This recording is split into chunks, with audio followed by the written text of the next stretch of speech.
I believe in the saying, too much of anything is a bad thing. If you shop too much, you become broke. If you play too much, you fail exams. And if you drink too much, you wake up one morning next to someone you don't know. I bring this up because there is something that everyone uses too much of these days: fossil fuel. Fossil fuel has become integrated into our lives every day. From our planes to our cars, heck, even using the outlet to charge your phone uses fossil fuel. It's been a valuable resource for technology, and it's very cheap in comparison to other things. But how is it a bad thing, you might ask? If it's cheap and allows me to drive fast cars and allows me to take a selfie of myself every 20 seconds, it should be alright, right? Not entirely. The emissions that come out are carbon dioxide. The amount of carbon dioxide has become so large that the greenhouse gases are warming the planet, aka global warming.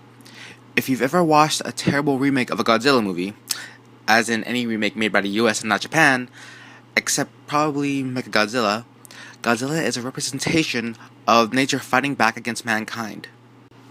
Man made the bomb, used it, and now nature is taking revenge. I like to think that our technology is the bomb, and the global warming is Godzilla. But I don't feel hotter than last year around this time. It's like raising a baby boy. As they get older, you don't truly notice every aspect of them growing unless something big happens, like graduating high school, or finding out that he got so drunk he's going to be a father next year. It is only then you think back and realize that change has been occurring all this time, and are either A, happy you're guiding them successfully in life, or B, wishing that you gave them the talk. If you look back on documents relating to carbon dioxide levels over the years, you'll notice that it is drastically increasing starting from the Industrial Revolution. But a little heat can't be that bad, can it? Not if it continues rising. The Arctic ice has been melting due to this and raising the sea level, so unless you want your descendants to be beef jerky living on boats, we'd better think of a different fuel source. Fossil fuel isn't limitless, and the carbon dioxide it creates will stay around for 100,000 years. It is definitely better to start using a new source now than later. Well, what can we do? Well, there's solar power.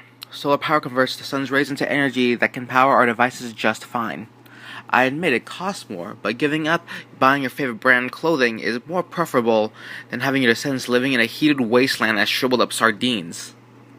And if solar power isn't your thing, then there are many other resources that we can use, like wind power. In a nutshell, we today have used far too much fossil fuel and are beginning to see the consequences. It'd be great if we all came together on this and make our planet and the next generations able to live in a fruitful environment. And if you're ignoring this because you have some hatred against trees and the environment, then I suggest buying a copy of SimCities. The 4000 version, not the newest one that has connection issues. There you can mow down trees as much as you want and build 100 nuclear power plants right next to everyone's homes.